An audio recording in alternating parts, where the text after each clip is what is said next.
Buenas tardes con todos, ya casi noches, desde sus casitas nos pueden oír.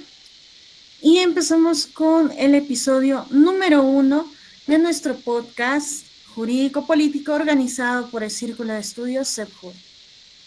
Bien, esta dinámica es nueva, sí, digámoslo de esa manera, porque el Círculo de Estudios ha ido trabajando distintas actividades que han fortalecido los conocimientos y también la reflexión a ciertas problemáticas que se han ido suscitando en el Perú. Por ejemplo, de las actividades que podríamos reconocer básicamente, vendrían a ser básicamente la realidad nacional regional, justamente, pero también crítica legislativa que permite que los propios estudiantes puedan escoger leyes y normativas que afectan directa o indirectamente la situación de nuestro país. Bien, entonces, en ese sentido, nosotros hay que tener en cuenta que este episodio, que se llama Actualidad y Derechos en Riesgo, pues básicamente vamos a abarcar todos los temas, los que podamos, evidentemente, porque hay más, problemáticas que se suscitan y que generan derechos en vulnerabilidad. Entonces, ese estado, ya no de derechos, sino de derechos en vulnerabilidad, es que debemos abarcar, básicamente. Se ha compartido el link a muchos de los espectadores actuales y espero que también estén felices al respecto. Mi nombre es Nadia Stephanie Canagüera Barca y estoy muy feliz de poder pues presentar esta dinámica que se está dando. Soy de la Universidad Nacional Amazónica de Madre de Dios. En realidad yo provengo de la región de Puno y muchos de nuestros asociados vienen de distintas universidades y de distintas regiones, ¿no? Le voy a dar el pase a la presentación de cada uno de ellos, así que por favor los escuchamos. Hola, mucho gusto, buenas noches. Mi nombre es Saskia Guadalupe Cutipa Cuaquira y bueno, yo soy estudiante de la carrera de Derecho. También soy de Puno, también estudio en Puno, en la Universidad Nacional del Altiplano y mucho gusto con los presentes.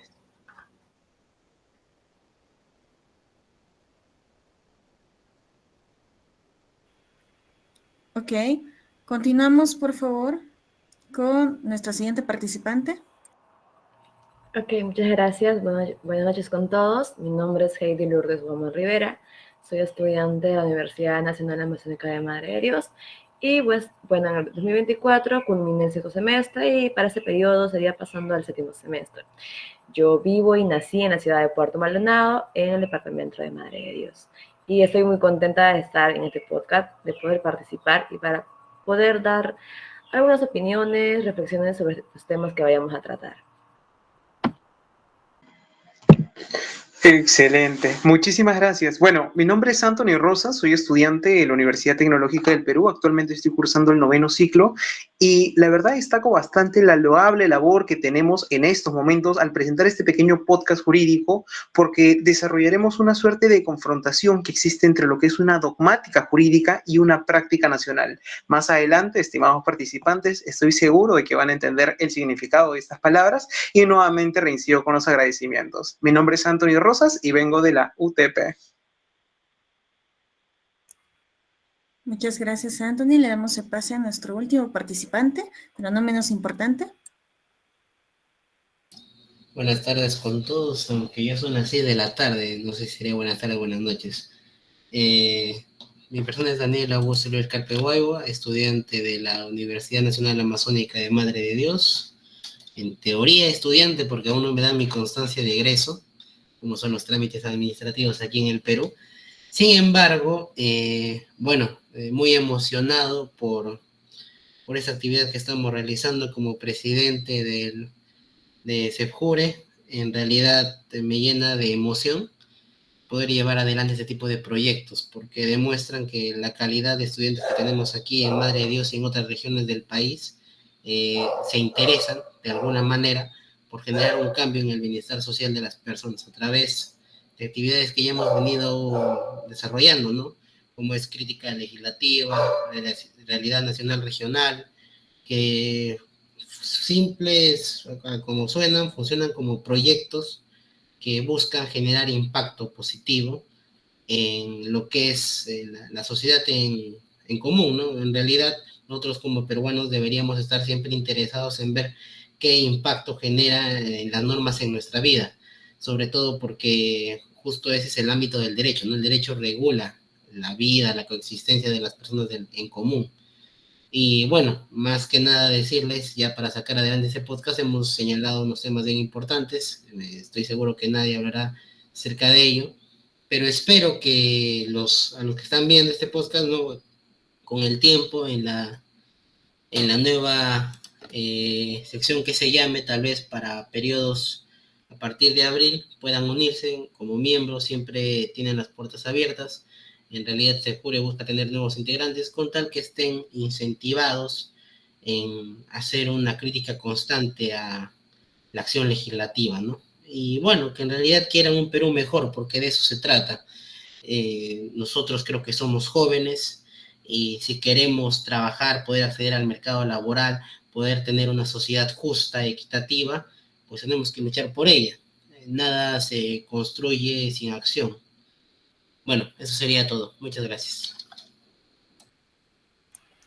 Muchas gracias. Voy a intentar prender mi cámara para que pues se me pueda ver, pero si es que llega a haber fallos, pues ya ni modo. Esto se está transmitiendo, se va a transmitir en YouTube, evidentemente, así que esperemos que todo vaya bien. Gracias a nuestros queridos participantes por haberse presentado y por habernos comentado un poquito más de ellos, ¿no? En realidad, nosotros como Círculo de Estudios estamos muy felices de poder compartir aquello que ya hemos trabajado, que obviamente hay mucho más por investigar, pero eso ya es tarea no solamente de nosotros, sino también de nuestros oyentes, que pues les gusta indagar sobre estos temas. Ahora, el primer tema del cual vamos a hablar, y aquí podemos ver los tópicos del día de hoy, es nada más y nada menos que la criminalización de la protesta social. Bien, este tema, esta problemática ya tiene antecedentes muchísimo antes, pero esto de la criminalización como tal, se podría decir que recién se está hablando al respecto. ¿Por qué? Porque ha tenido bastante repercusión últimamente. Recordemos a fines del 2022, cuando pues ocurrían esta serie de protestas y también ocurrieron fallecimientos que lamentablemente pusieron de luto a nuestro país.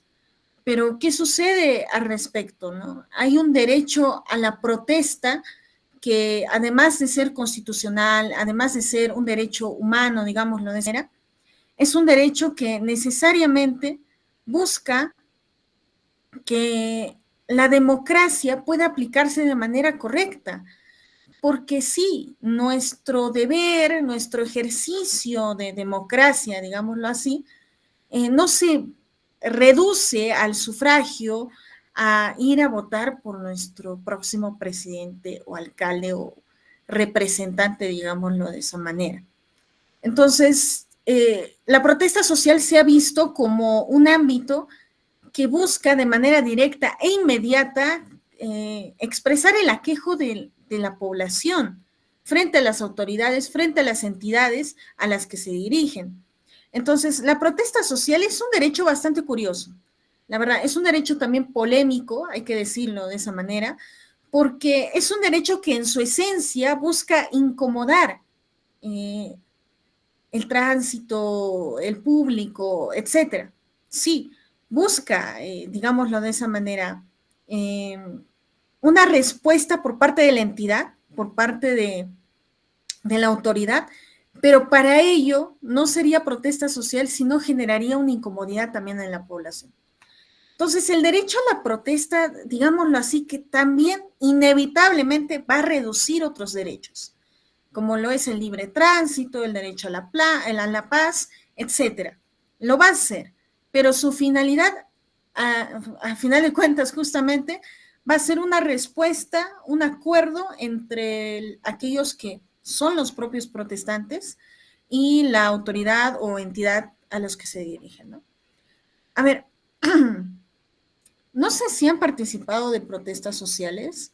De hecho, muchas personas se enorgullecen de eso y yo admiro bastante y respeto a las personas que sí, porque justamente estas... sí, Anthony, por favor. Respecto a estas protestas sociales, considero yo que son muy importantes y justo es relevante interpretarlo desde dos visiones, ¿no? Porque bien nuestro compañero decía que las cuestiones jurídicas que deberían tener injerencia en nuestro día a día no solucionan los problemas desde una perspectiva teórica. Simplificando el lenguaje, los problemas no se solucionan en el aula, los problemas se solucionan en la realidad.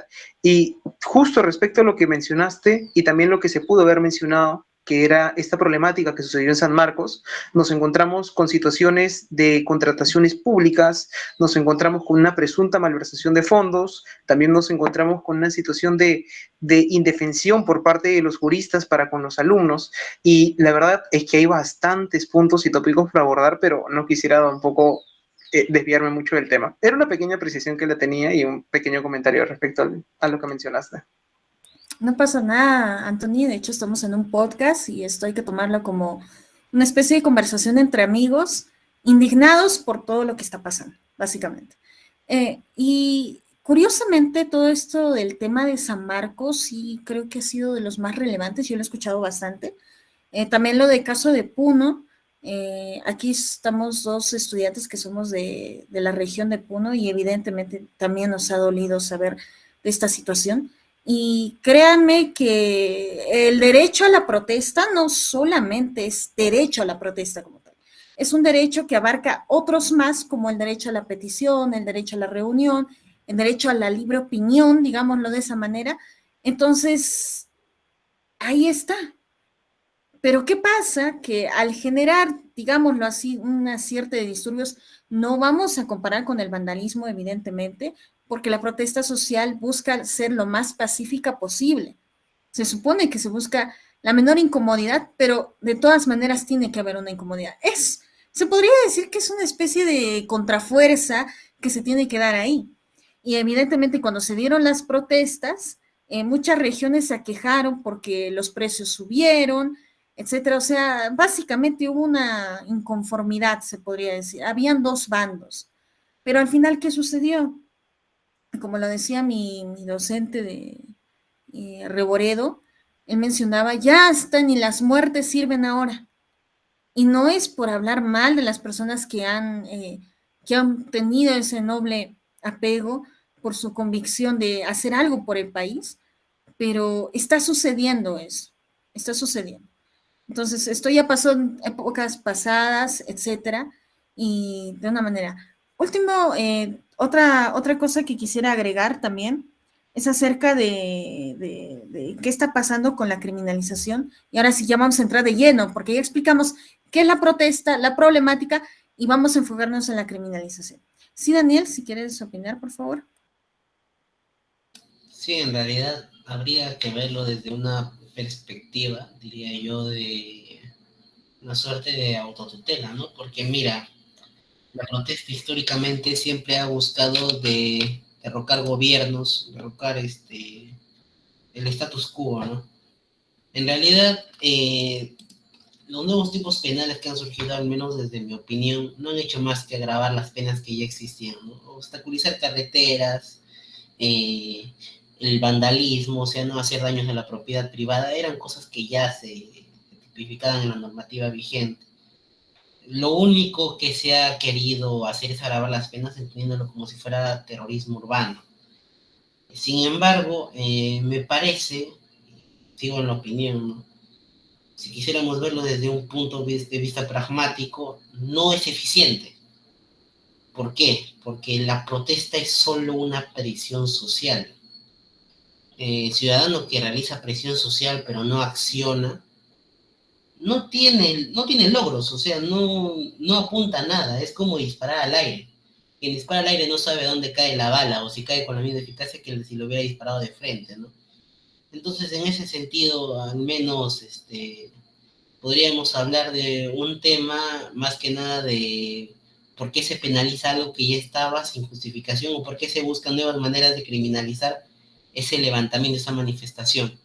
Ahora, si bien es cierto, el problema para mí radica en que la población no protesta por eso y eso puede dar un desaire a si quiere iniciar acciones, porque solo la gente, ¿no?, que tiene la capacidad para poder quejarse por la vía legal, que sería no interponer una suerte de propuesta de iniciativa popular, iniciativa legislativa, como decía, ¿no?, una acción popular, una acción de inconstitucionalidad, tal vez proponer lo que sería, ¿no?, una ley o esto que fue de las municipalidades, no tengo ahorita el nombre exacto, una ordenanza, que está una ordenanza regional municipal, eso es algo diferente, ¿no? Normalmente la protesta, por ejemplo, ahora se ha usado en estos últimos meses para el caso de Madre de Dios, para lo que fue el caso, ¿no?, de la cirugía tan controversial. Y bueno, ha tenido resultados. Algunas veces dicen que sí, ¿no?, porque cambia el parecer de los jueces en el momento. Pero el juez no se puede desviar de lo legal. O sea, por más que protesten y liberen al delincuente X, un buen juez no se va a desviar de lo que está previsto en la ley. Entonces, ¿qué sentido tiene? Igual, al corrupto no se le va a sacar porque se amotinen miles de gente en contra de su gobierno, al frente de la municipalidad, sino que tendría que encontrar actos de corrupción de verdad, ¿no? Para eso está la prensa. Entonces, ¿de qué hablamos? ¿Cuál sería el sustento de la criminalización? ¿Por qué estaríamos debatiendo? ¿Por qué tendríamos que darle singular importancia? Tal vez para un manejo absurdo de penas podría ser, pero por ahí tendríamos que comenzar, ¿no?, a educar a la población. Muchas gracias, Daniel. Este tema radica principalmente en el hecho de que bastante se está confundiendo la social con el terrorismo, y es una verdad. Inclusive Dina Boluarte mencionó eso. Ella dijo así de simple, esto no es protesta, esto es terrorismo, es lo que dijo ella. Pero no hay que confundir ambas cosas. Entonces, si tu autoridad, que es la más importante, en este caso una de las más importantes, la presidenta, te dice eso, ¿en qué estamos? Ahora, ¿qué sucede? La democracia, ahora de lo que ya estamos viendo, ya no es una democracia, digámoslo así, y muchos ya lo llaman dictadura, efectivamente, porque el poder legislativo actualmente tiene un peso más grande que los demás poderes.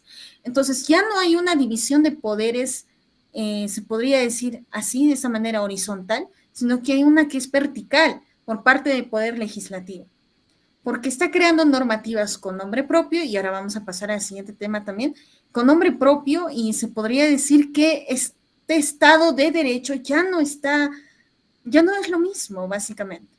Ahora, ¿qué sucede? Y quisiera terminar con este caso importante, que es el de Cuyo Grande, en Cusco, una comunidad que dos de esos integrantes de esa misma comunidad, ¿qué había pasado? Que pues los sentenciaron a 6-7 años y con 30,000 soles de reparación.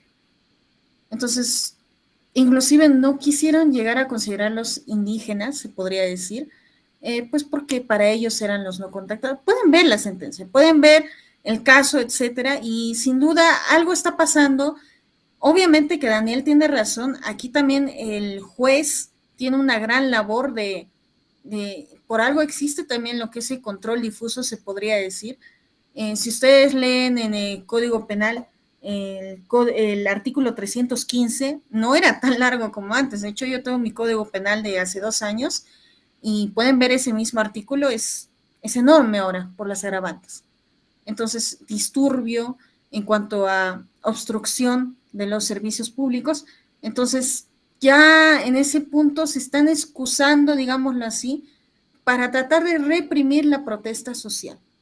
Es así de simple. Entonces, ¿qué pasa? Que las personas que sí quieren, y ahora es difícil, si a alguno de los presentes les digo, vamos a protestar, muchos van a dudar por toda esta situación, porque efectivamente ya no se puede ni siquiera gritar en la calle. Entonces, Ahí hay que tener mucho, mucho ojo, se podría decir, y a manera de conclusión de este pequeño tema tan relevante, es que la labor de los abogados y de los estudiantes de derecho en general es defender a estas personas con vulnerabilidad que también quieren alzar su voz. Ellos, al parecer, no han estudiado la carrera de derecho, las leyes, etcétera. Nosotros sí. Y teniendo ese conocimiento, nosotros no debemos cerrarnos en la universidad, en el caso que estamos llevando, etcétera. No, debemos ver la situación en el país, porque al final, ¿a quién va a perjudicar? Es a todos.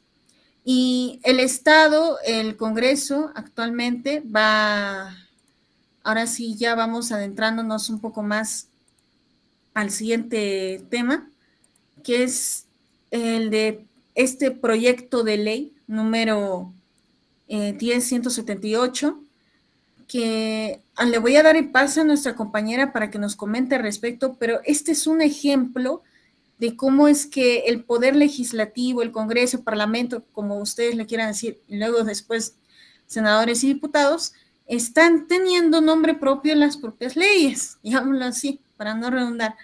Le doy el pase a nuestra compañera Saskia, por favor.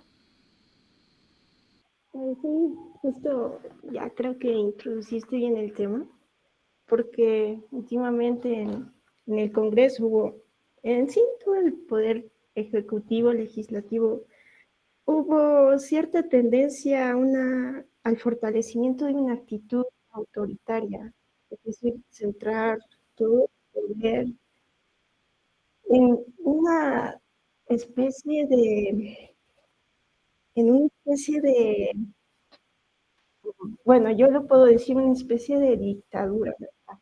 Desde mi punto de vista. Y bueno, como lo comentaste, hay ciertas leyes que tienen nombre propio.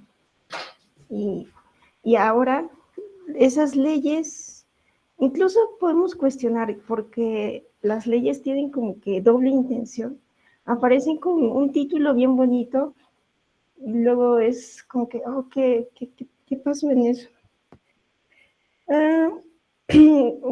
Por ejemplo, la última ley que creo que fue del año 2024, la ley de las detenciones preliminares, favoreció a muchos. Último, creo que es del hermano de la presidenta Dina Boluarte.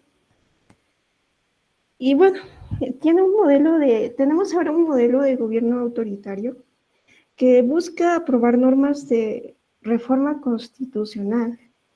Y es el claro ejemplo que ya regresamos a la bicameralidad, modificando casi 50 artículos de la Constitución. Algo que, ¿cómo se hizo? Si no hubo aprobación ni siquiera preguntaron a las personas, a la gente sobre este tipo de modificación a la Constitución, algo que no se debería ni de tocar, o si se debería de tocar, se debería tocar por temas súper interesantes, muy importantes. No hubo referéndum y bueno, el Congreso excluyó a la población. Y eso que esta reforma constitucional sin el pueblo es antidemocrático. Y bueno, como también mencionabas que el Congreso debería buscar mejorar la economía, la salud, la informalidad, incluso la inseguridad ciudadana. Algo que no se ha visto, justo comentaba sobre las protestas, el año pasado hubo una protesta sobre la reforma, sobre la modificación de unos artículos del Código Penal, donde salieron los transportistas de Lima.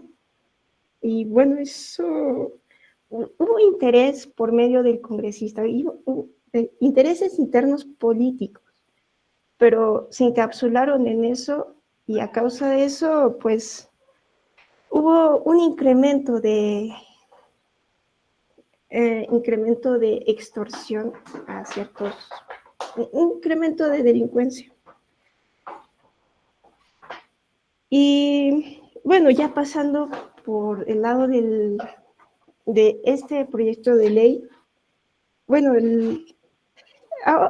ahora el Congreso pues está intentando, como ya se mencionó, tomar el poder, modificando leyes tanto electorales, judiciales, entre otros.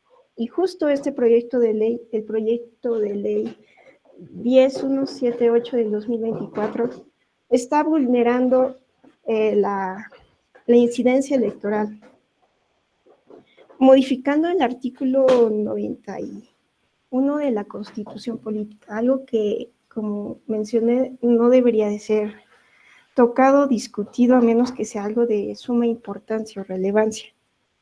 Y que, bueno, ¿qué es lo que más o menos dice esta reforma? Es que, bueno, el artículo 91 básicamente de la Constitución es los que no pueden ser elegidos candidatos al Congreso. Y este añade que ahora no pueden ser elegidos congresistas los funcionarios que por razón de su cargo tuvieron acceso a información secreta, reservada o confidencial hasta 5 años antes de la elección por razones de seguridad nacional. Este impedimento no es aplicable a los congresistas que integran comisiones investigadoras o la Comisión de Inteligencia. Bueno, a una leída rápida es como que no tiene nada de malo, pero siempre ahora con la percepción de que hay una doble intención por parte de los parlamentarios, es un cuanto dudoso decir que por suerte habré solo un proyecto, espero no lo aprueben. Busca modificar el artículo 91 y el artículo 113 de la Ley Orgánica de Elecciones, así. Y pues hay cierta discusión en esto puedo mencionar como va a excluir a ciertos personajes por el hecho de la información secreta reservada. Leí el proyecto de ley y pues no especifica mucho. Dice que su objetivo principal es evitar el conflicto de interés por parte de ciertos parlamentarios o agentes o personas que tienen indirectamente acceso a información confidencial. Y eso es, ¿cómo lo demuestras? ¿Cómo demuestras que esa persona tuvo eso?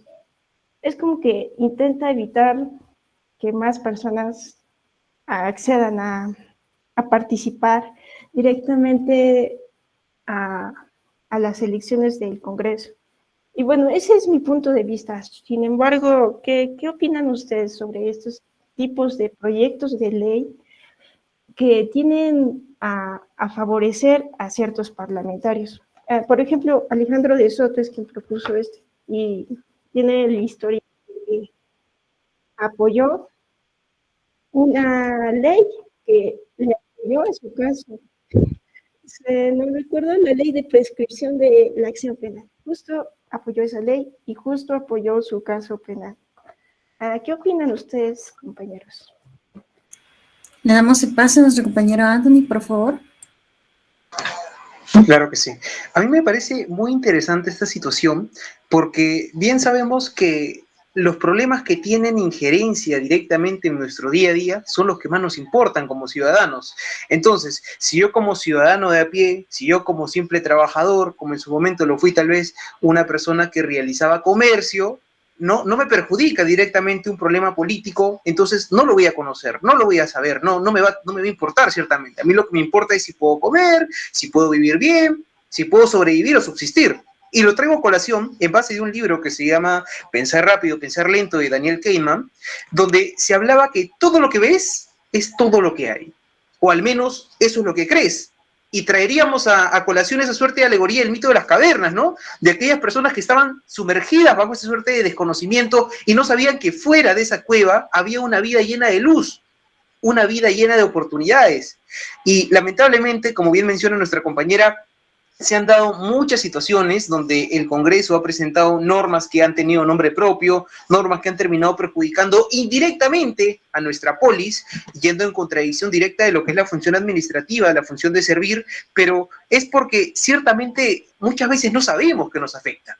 Muchas veces nos encontramos un poco distantes de algo que realmente es cercano a nosotros. Y es por eso que yo aprovecho la oportunidad para hacerles un pequeño comentario a todas las personas que nos encuentran escuchando en estos momentos, para decirles de que el Congreso también presenta programas para que puedan hacer los estudiantes de derecho, los estudiantes de colegio, los estudiantes de universidad, este tipo de participación en actividades políticas.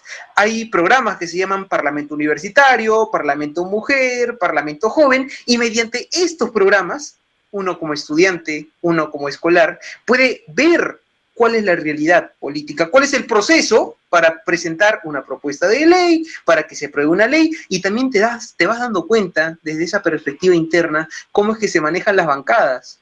Como a pesar de que son estudiantes, a pesar de que son jóvenes, muchas veces hay corrupción, muchas veces hay situaciones en las cuales unos se los quieren comer a otros, y es ahí donde te das cuenta con un problema mucho mayor que tal vez podría ser abordado de una perspectiva distinta y no sería únicamente una cuestión de ellos, ¿no? Sino sería una cuestión interna, y nos podríamos encontrar con cuestiones filosóficas de aquellos que decían que el hombre es malo por naturaleza o el hombre se volvió malo cuando llegó al mundo.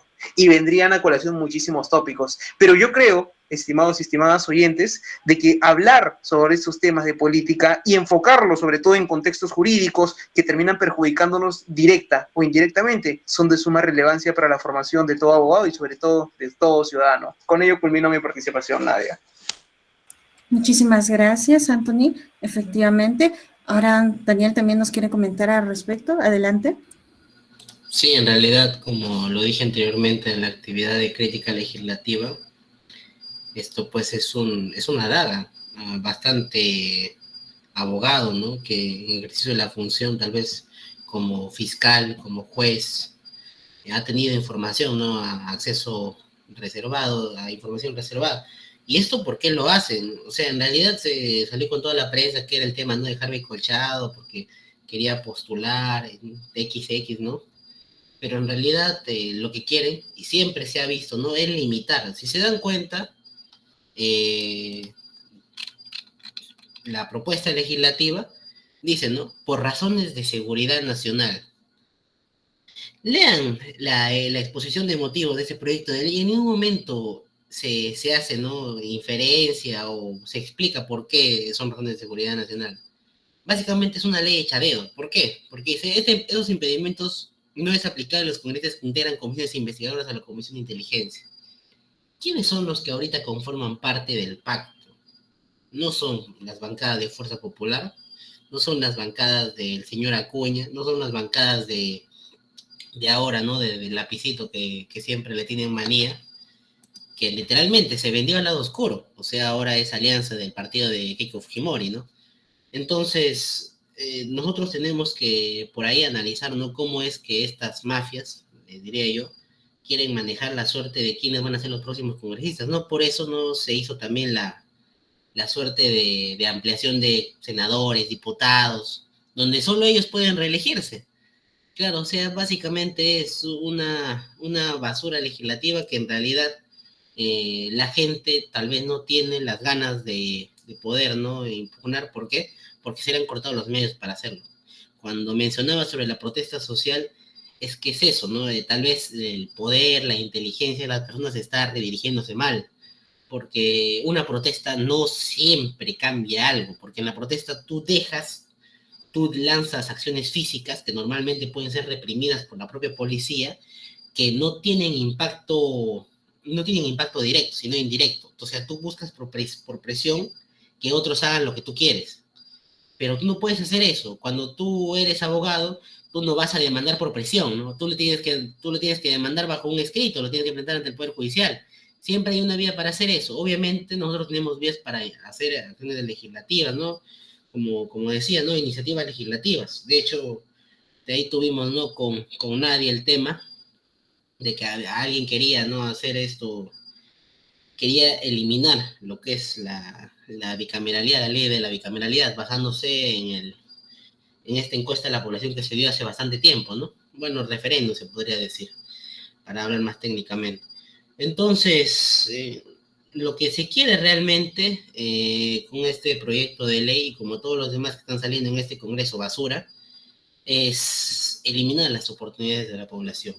Nos están restringiendo tanto, están permitiendo que la criminalidad crezca tanto, al punto de que esto se va a volver ya un paraíso delincuencial, ¿no? Donde va a haber tantos políticos mafiosos como criminales en las calles, ¿no? Bandas criminales, bandas de extorsionadores, bandas de sicarios, porque ellos están acostumbrados a eso. No por nada nos debemos sorprender lo que pasó en el caso Caliwarma. Qué curioso, ¿no? Que el principal maestro que tenía toda la información de la nada parecía suicidado. Entre comillas, entre muchas comillas, ¿no? Porque incluso desde la propia presidencia del Congreso, donde está alguien de Madre de Dios muy lastimosamente, se indicó, ¿no? Que era un suicidio, sin tener ni siquiera la firma de quien había hecho la pericia médico-legal. Un escándalo, la verdad. Entonces, en manos de quienes estamos, eso es al menos lo que hemos elegido. También la gente no sabe elegir, y esto es triste, pero se puede cambiar, ¿no? Con constante, como decía, ¿no? Interés por la política. Y ya decía Anthony, hay estos programas de Parlamento Joven, aunque si bien es cierto, en realidad son programas fomentados por el Pacto, Congreso de la República. Serían fomentados tal vez por otro tipo de asociaciones, sería novedoso, pero en realidad más, yo he participado en uno que otro, yo les puedo decir de corazón, ¿no? Es una suerte de adoctrinamiento. En realidad quieren que te parezcas a ellos. Y tú como congresista no deberías legislar para ganar, sino legislar para la sociedad. Muchas gracias, Daniel. Estamos corriendo esta suerte de que este proyecto de ley ha salido muy desapercibido, digámoslo así, pero créame que el riesgo es muy grande ahí. Ok. Saludos también al docente, a nuestro doctor que se ha unido también al Meet.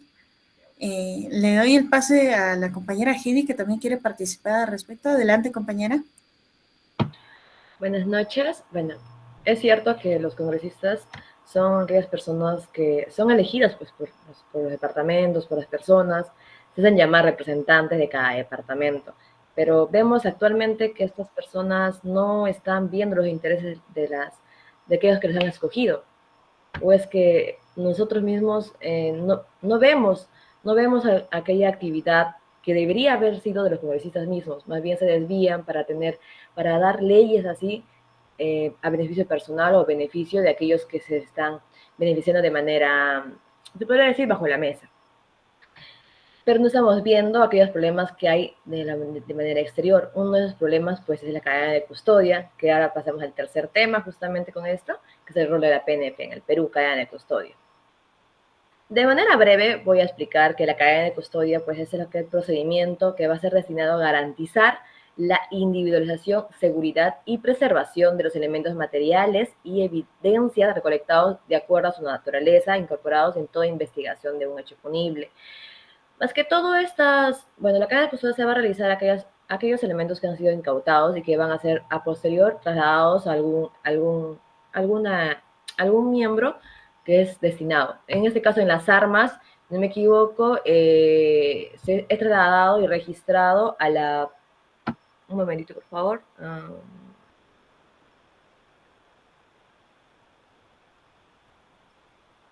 ¿Dónde está? SUCAMED, ahí está. La Superintendencia Nacional de Control de Servicios de Seguridad de Armas, Municiones y Explosivos del Uso Civil es quien resguarda más que todo las armas. Por ejemplo, les traigo una noticia que ya supongo que habrán visto o algún momento se habrán percatado. Hace un tiempo se mencionó de que miembros del PNP están siendo investigados, más o menos unos 44 efectivos, por la desaparición de 78 armas de fuego, las cuales debieron haber sido entregadas a SUCAMED para su resguardo. Sin embargo, esas armas han sido desaparecidas. ¿Y cómo es que pasó eso? Se supone que esas armas están resguardadas, están a manos del Estado. ¿Cómo es que ya no están en manos del Estado? ¿Qué pasó? Una noticia apareció de que un arma que fue incautada en el 2021 y que tiene cadena de custodia incluso, volvió a aparecer en un delito posterior después de un año, o sea, en el 2022 apareció. ¿Cómo es que volvió a aparecer en las calles a manos del crimen organizado? ¿Qué es lo que está pasando? Si es que hay problemas en el procedimiento, si es que no hay suficiente presupuesto para manejar esto, o es que estamos viendo corrupción, o es que estamos viendo algunos temas de procedimiento mal hechos. ¿Cuál sería el problema? Ok, Anthony, por favor. Claro que sí. Respecto a esta situación, yo he tenido la dicha y fortuna de formar parte de una fiscalía especializada en violencia contra la mujer y me he dado con la sorpresa de que muchas veces el dogma jurídico respecto a lo que son las contrataciones con particulares, contrataciones de índole laboral para poder tener personal, se terminan deformando. Traduciéndolo al español, contratan a personas con contratos civiles cuando deberían tener un proceso de selección normal. Contrato K728, un proceso de selección correcto. ¿Qué es lo que se hace? Se utilizan contratos de locación de servicios para atraer a personas de la calle, para atraer personas de afuera, para que formen parte de esas instituciones públicas que presuntamente deberían tutelar los intereses y los derechos de los particulares. Imagínate, Nadia, imagínate que un día tú agarras, quieres presentar tu denuncia, vas a la policía realiza el oficio llega hasta el Ministerio Público, y en el Ministerio Público hay un fiscal. Hay todo un despacho corporativo compuesto por fiscales, asistentes, y unos cuantos de esos asistentes en realidad no tienen un contrato verdadero, simplemente tienen un contrato de locación. Entonces, estos asistentes que han ingresado por un contrato de locación de servicios, que en esencia es una desnaturalización de una relación laboral, muchas veces no tienen esa suerte de investigación previa de quiénes son, los antecedentes. ¿Por qué? Porque aquí se desnaturaliza una de las figuras de la contratación pública en marco de la ley 30.225, la antigua ley. Cuando alguien quería contratar, podía ser prestación de bienes, servicios o obras. Cuando hablamos de servicios, nos encontramos con las famosas consultorías y las prestaciones de servicio propiamente. Por ejemplo, cuando yo quiero contratar a una persona por sus características propias y se le requiere en cierta institución. Entonces, Dios no quiera que en estas instituciones públicas también se estén dando esta suerte de contrataciones indebidas y a consecuencia de ello, personas que lamentablemente no cumplen con un perfil tanto moral como jurídico, terminen ingresando a las instituciones y terminen haciendo que se desaparezcan estas armas. Con ello culmino mi comentario, estimada Nadia. Gracias también, Anthony. Y aquellos también, los participantes, podemos comentar al respecto. Esto es algo curioso porque creo que la situación más famosa que sucedió fue en Estados Unidos. Se decía básicamente que cierta población, cierto distrito de por ahí, ¿qué sucedía? Que las propias armas que obtenían posteriormente la policía eran revendidas y así, un ciclo infinito, ¿no? Entonces, eso lamentablemente sucede en todo lado y la cuestión ahí es dónde está el control de justamente eso, como lo dice Heidi. Ahí hay un gato encerrado, podríamos decirlo de esa manera. Bien, ¿qué te parece a ti también el tema, Daniel? Coméntanos también. Sí, bueno, en realidad, en relación a eso, no podemos tener lo que ha pasado últimamente. En realidad, no sé si han podido ver a inicios, no, creo que a fines del año pasado, habían hecho un ranking, ¿no?, de entidades más corruptas del Perú, al menos la percepción de corrupción. Y qué sorpresa, salió la Policía Nacional del Perú como la primera. Y bueno, eso no es broma, ¿no? Fíjense qué sorpresa. En tiempos pasados se daba justamente estos golpes militares y obviamente, ¿no?, con apoyo, ¿no?, del sector interior, básicamente la Policía Nacional del Perú, porque había cierto margen de criterio en lo que es política. Y ahora, ¿qué vemos, no? Que en realidad muchos de los que están en el Congreso, buscan favorecer tanto a miembros del ejército, miembros de la Policía Nacional del Perú. El ministro del Interior tiene una desfachatez tremenda. ¿Por qué? Porque apoyan al gobierno de turno. Y si tú puedes ver, ¿no?, históricamente, los gobiernos de turno, lo que ha primado es la corrupción, empezando por esta, ¿no?, el de Dina Boluarte. Y es obvio que la policía debe estar contaminada. Y lo está bastante. Por eso es que nosotros podemos ver, de hecho, bastantes quejas respecto de las coimas, ¿no? Inclusive respecto de los operativos que se realizan aquí en Madre de Dios. Yo lo decía a modo de chiste siempre, en cualquier conversación. Estamos tan mal en Puerto Maldonado que existe un chat que dice, no, operativos MDD, donde la gente aprende a cómo evitar a los policías. ¿Por qué? Porque les tienen asco, porque piensan que en lugar de salvaguardar su seguridad, son gente que obstaculiza sus labores recurrentes de comercio y servicio de taxi.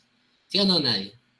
Y eso es una realidad bastante preocupante porque quien no tiene cierta vinculación con su servicio de seguridad, en realidad pues tiende a ¿qué? A delinquir. Nos estamos acostumbrando a delinquir, estamos deteriorándonos como sociedad, tal vez sí, es lo más posible. Pero ¿quién ha iniciado con este deterioro? La misma policía, al venderse al Estado, al venderse a esta suerte de políticos truchos, al tener incluso dentro de sus integrantes a miembros de organizaciones criminales, y que ellos mismos no trabajan, así como pasó con el tiempo, ¿no?, en los tiempos de Fujimori, donde Montesinos y con la Policía Nacional, con el ejército peruano, hacían lo que es el transporte de la coca, creaban el terrorismo de cero, hacían lo que llamaban el terrorismo de Estado, ¿no?, donde sacaban sus tanques, inclusive, ¿no?, en plena plaza de armas. Entonces es así. Nosotros tenemos una historia de una policía, un ejército corrupto, cochino. ¿Qué tenemos que hacer? Y siempre lo he planteado, una renovación de cero.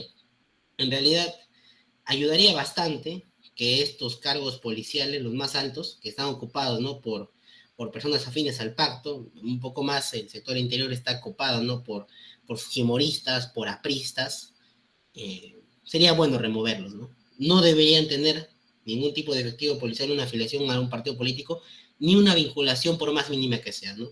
Debería ser un representante como tal de la seguridad nacional, pero debería no tener ningún tipo de, tal vez, aporte, ¿no?, vinculación familiar, etc., etc. ¿Qué es lo que sucede finalmente, no? Al final, incluso en las propias entidades públicas, y ni siquiera en solo la Policía Nacional, existe el vínculo familiar. ¿Cuántas veces hemos visto que en una misma entidad trabajan dos hermanos, dos enamorados, ¿no? Dos uniones, dos parejas de unión de hecho, incluso hijo, padre, madre, hija, un montón de combinaciones. ¿Quién hace algo? Nadie. Y así pues, la policía, por todos esos factores, se han convertido en el órgano más cochino que tenemos actualmente. Y justamente por eso no se acaba la delincuencia. Porque ¿cómo la delincuencia va a luchar contra ella misma? Imposible. Muchas gracias, Daniel. Parece que estamos llegando a una conversación, se podría decir hasta política, pero realmente, y es lamentable también, no solamente por parte de la policía, de la entidad en sí que estamos hablando, que es del Estado, sino por parte de las propias personas que ya están cansadas de escuchar pues estos temas, pero es la realidad y no pueden tapar con un dedo el sol. Hedy, ¿querías decir algo también, si nos puedes, a manera de conclusión, respecto a este tema? Claro, justamente quería comentar lo que estaba mencionando el compañero Daniel. Es cierto, la PNP ahorita tiene la imagen bastante manchada. Si alguno pregunta a cualquier persona así que esté caminando, le preguntas, ¿qué piensa la PNP? Te van a decirte que es literalmente lo más corrupto que hay. Cuando no debería ser lo contrario, porque supuestamente aquellos nos protegen, son parte de nuestra seguridad, pero estamos viendo de que sus actos son bastante controversiales, desde el primer hecho de que en muchos casos no aceptan las denuncias que las personas van a hacer a sus oficinas, porque simplemente no tienen ganas o porque simplemente no quieren hacerlas, lo cual es bastante preocupante.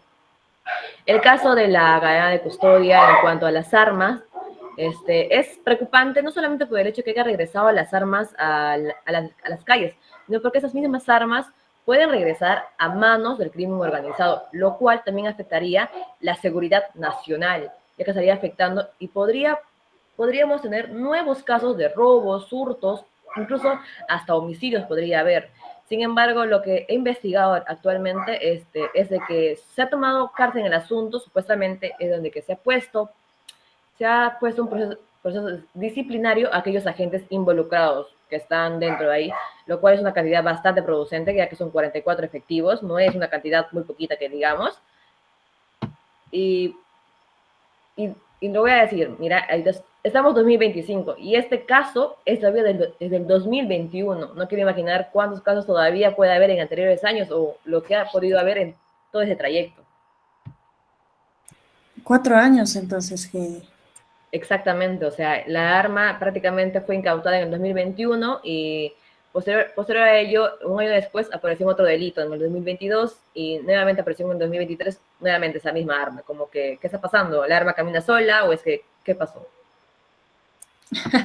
Claro, claro que no, Heidi. De hecho, la idea aquí existe, la presunción de inocencia, pero hay cosas que ya uno ve y dice, no hay inocencia ahí.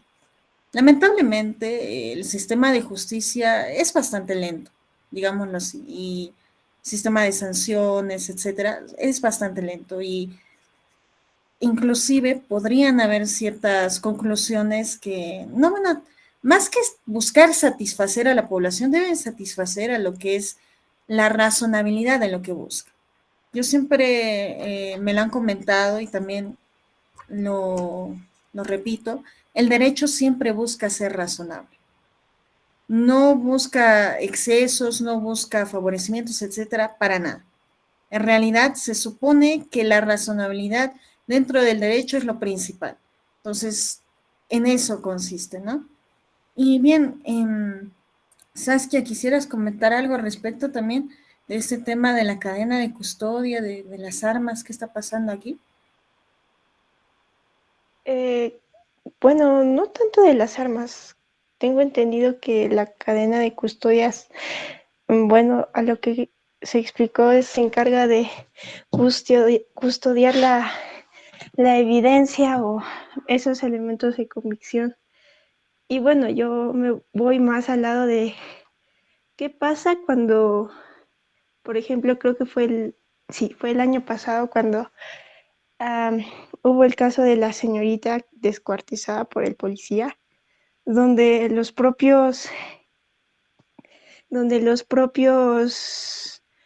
propios compañeros intervinieron en ese, ni siquiera se encargaron de investigar, lo dejaron casi toda la familia. Y cuando llegaron y fueron al domicilio del señor,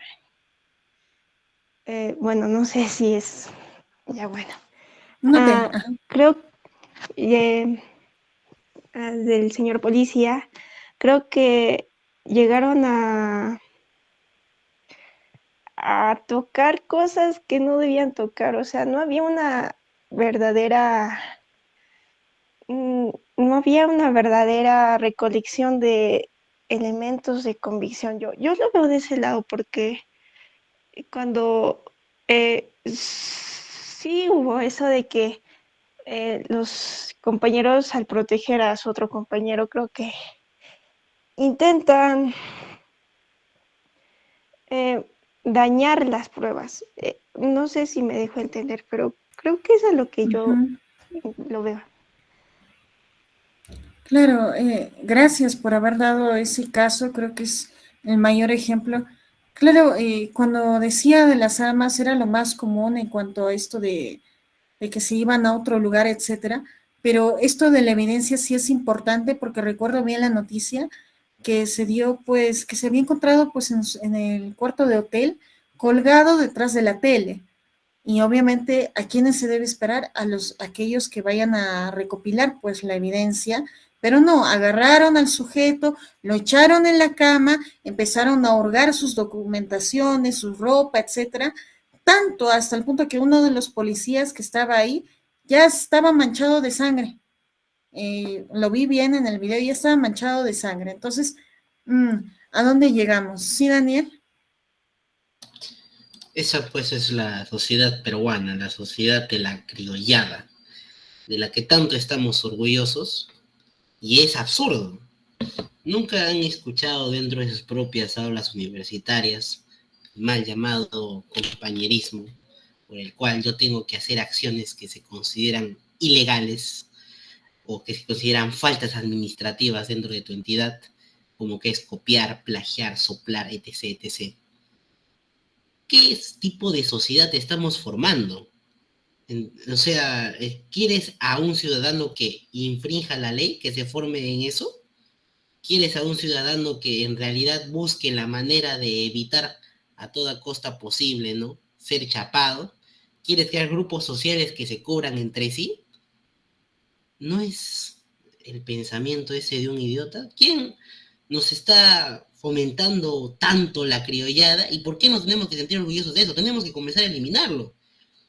Ese chip, el chip peruano, el chip bueno, no, para no ser no también tan discriminatorio, porque eso es lo que dirían, ¿no? Ni siquiera es el chip del provinciano. Es el chip ¿de dónde? ¿De dónde nace la criollada? De nuestros amigos de la capital. O sea, esto es incluso peor.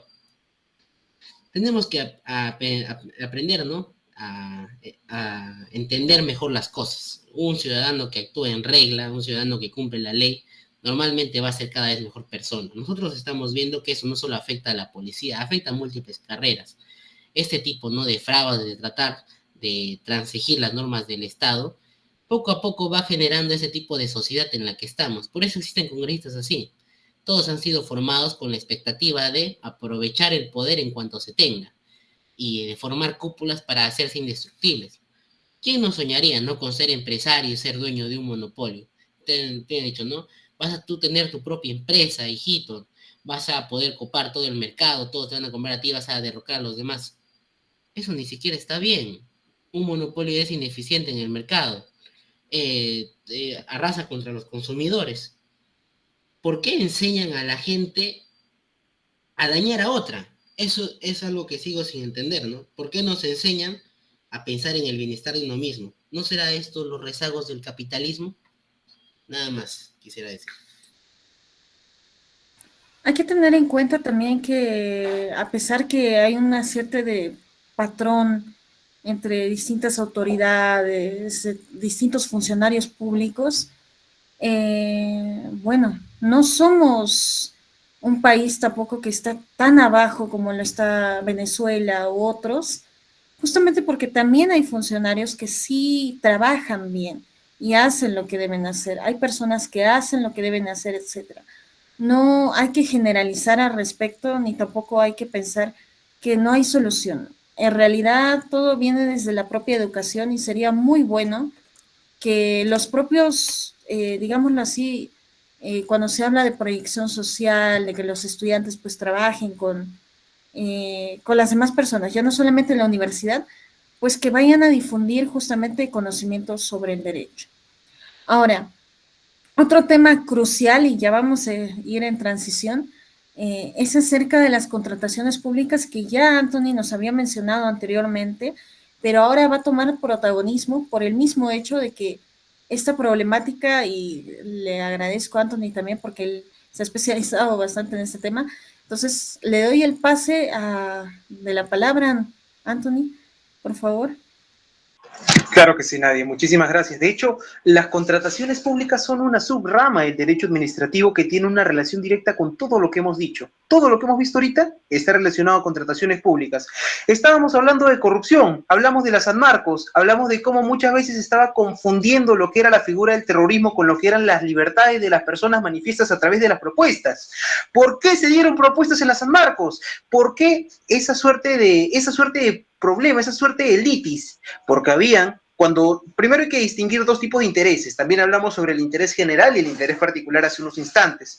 Cuando nosotros hablamos de un interés general, nos referimos a aquel que debe beneficiar a toda la colectividad, a todo el pueblo. Si yo soy una persona jurídica de índole pública, conocida como institución pública, que puede ser Poder Judicial, Ministerio Público, Poder Legislativo, es decir, Congreso, cualquier institución orgánica de las que se encuentran previstas en el artículo 2 de nuestro tubo de la LEPAJ, nos vamos a encontrar con que se debe seguir un bienestar general.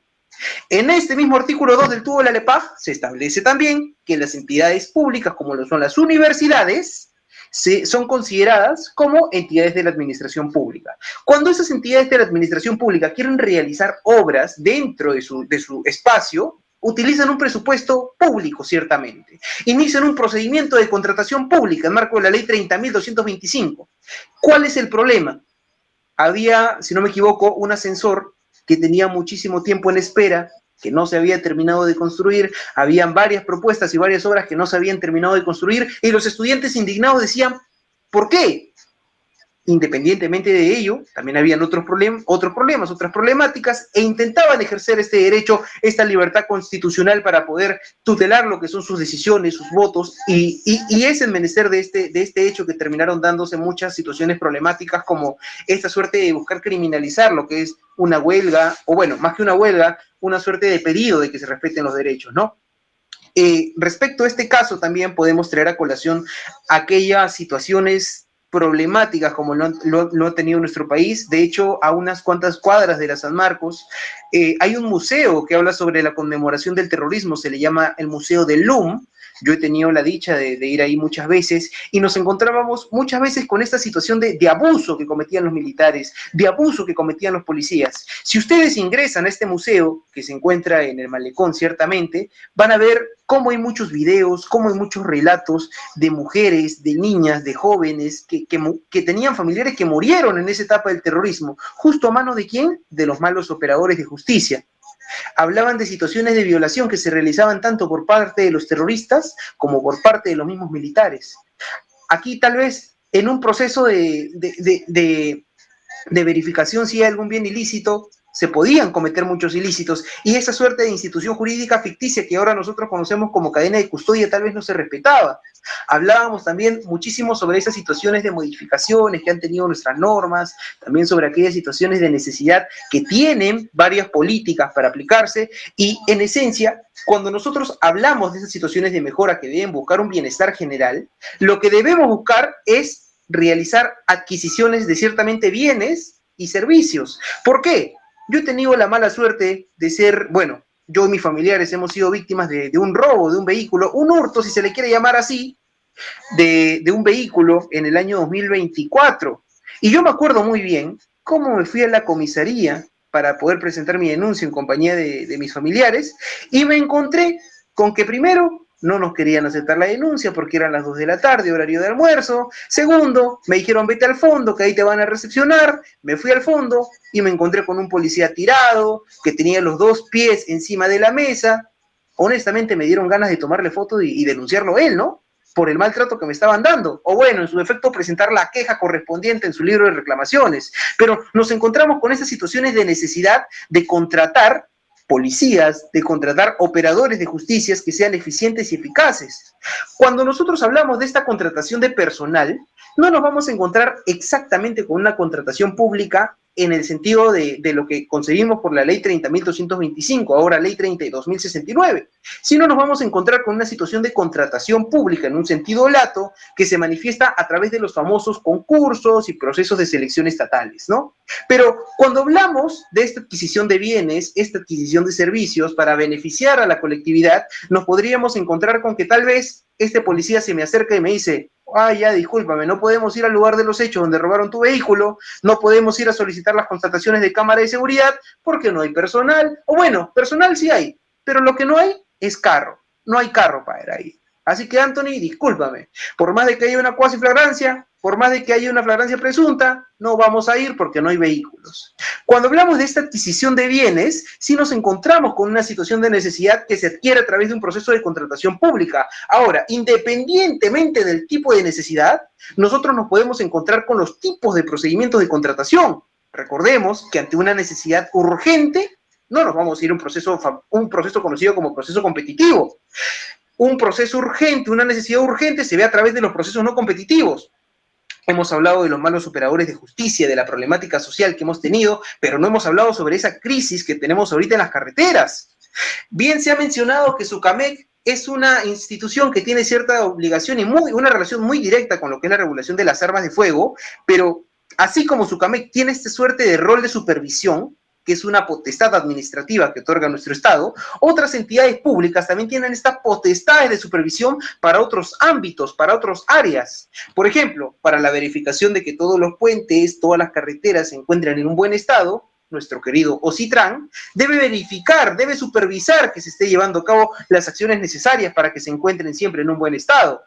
Por ejemplo, hace poco, muy lamentablemente, hubieron muchas noticias donde gente fenecía, donde gente fallecía en diferentes lugares. Por ejemplo, esta situación del Real Plaza. Ahí no corresponde las contrataciones públicas, pero sí corresponde una responsabilidad municipal y también corresponde una responsabilidad civil por parte de la vía civil propiamente y por parte de la vía del derecho del consumidor. Aquí se van a abrir 3 procedimientos de sanción, pero ¿qué pasa si el accidente, si la situación fatídica se suscita no en un Real Plaza, que es un centro público, es un centro privado, dispénsenme, sino en un puente, como lo que tuvimos en la carretera de Chancay? Aquí la responsabilidad de quién es necesariamente. Aquí la responsabilidad es del Estado. Y aquí, como tenemos un puente destruido, como tenemos una necesidad de urgencia, independientemente de los procedimientos de sanción y de las investigaciones que realizará el Ministerio Público, debemos identificar que hay una necesidad urgente para construir un nuevo puente, para poder suplir esta deficiencia. Si nos vamos un poquito más cerca, por aquí por la capital, por Huachipa, si mal no me equivoco, hay puentes que tienen huecos por donde pasan los carros. Se utiliza un puente con hueco para que los carros pasen y también para que las personas pasen.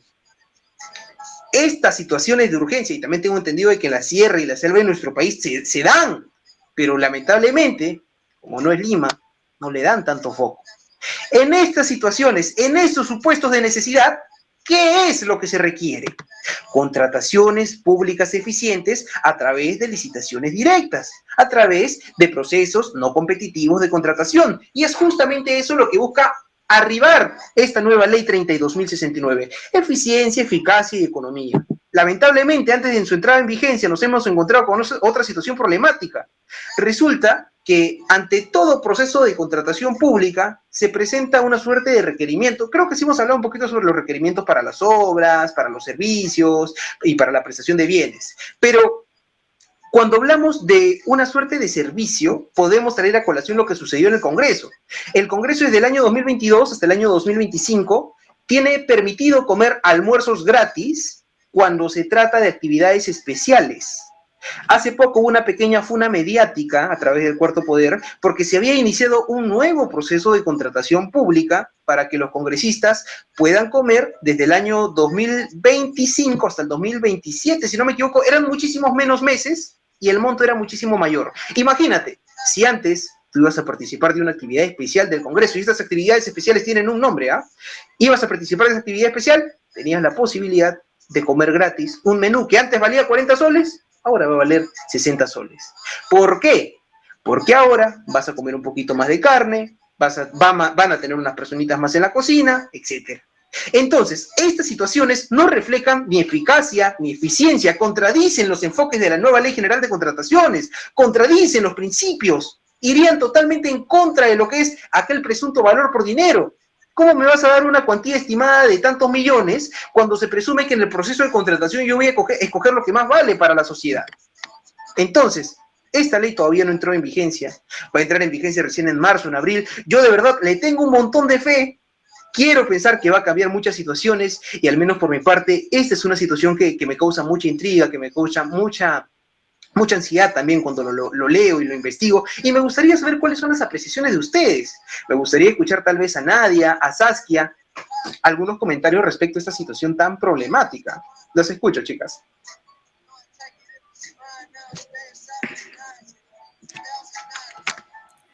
Muchas gracias, Anthony. Honestamente, es un tema que actualmente está repercutiendo mucho y que se ha visto en distintas plataformas, ¿no? Como es el caso del LP, Eudiápolis, etc. Respecto a este tema, curiosamente, contrataciones públicas y en general,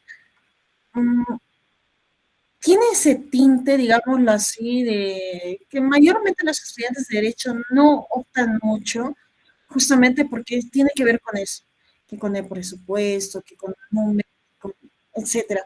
Pero al final de cuentas, ¿qué ha pasado? Recién ahora hay una especie de preocupación por lo que sucede pues, en el caso del puente y en distintos casos, y ahora creo el más indignante es en cuanto al menú del Congreso.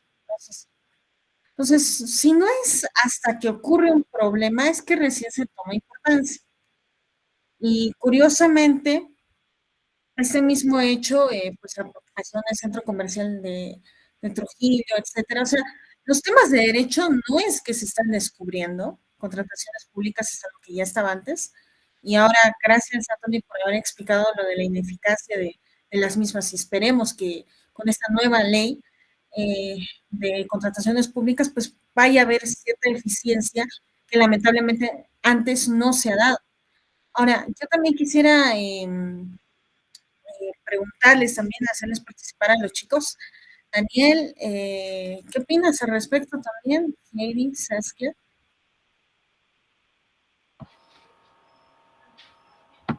Sí, normal. Sí, Heidi quería hablar primero, le voy a trasladar el pase a Heidi. Ok.